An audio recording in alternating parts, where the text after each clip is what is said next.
ఎప్పుడైనా సరే నిమ్మకాయ పులిహోర మీ చేత్తో ఎదుటి వాళ్ళకి పంచిపెడితే డబ్బుపరమైన కష్టాలన్నీ తొలగిపోతాయి. నిమ్మకాయ పులిహోర తీసుకున్న వాళ్ళకి దోషాలు తొలగిపోతాయి, ఇచ్చిన వాళ్ళకు కూడా దోషాలు తొలగిపోతాయి. ఆ శక్తి నిమ్మకాయ పులిహోరకు మాత్రమే ఉంది. కాబట్టి పులిహోర పంచిపెట్టేటప్పుడు చింతపండు పులిహోర కాకుండా నిమ్మకాయ పులిహోర పంచిపెట్టాలి. నిమ్మకాయలు రాహుకేతు స్వరూపాలు. నిమ్మకాయలకి సమస్త దోషాలను తొలగింపజేసే శక్తి ఉంది. కాబట్టి బాగా డబ్బు పరంగా చిన్న కష్టాలు వచ్చినా పెద్ద కష్టాలు వచ్చినా మీ జన్మ నక్షత్రం ఉన్న రోజు, లేదా మీ నామ నక్షత్రం ఉన్న రోజు, లేదా మీరు పుట్టిన తిథి ఉన్న రోజు మీ చేత్తో 11 మందికి నిమ్మకాయ పులిహోర పంచిపెట్టండి. అప్పుడు డబ్బు పరమైన పెద్ద కష్టం నుంచి కానీ చిన్న కష్టం నుంచి కానీ తొందరగా బయటపడవచ్చు.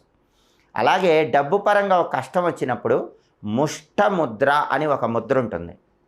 ఆ ముద్ర ఏంటంటే మీ కుడి చెయ్యి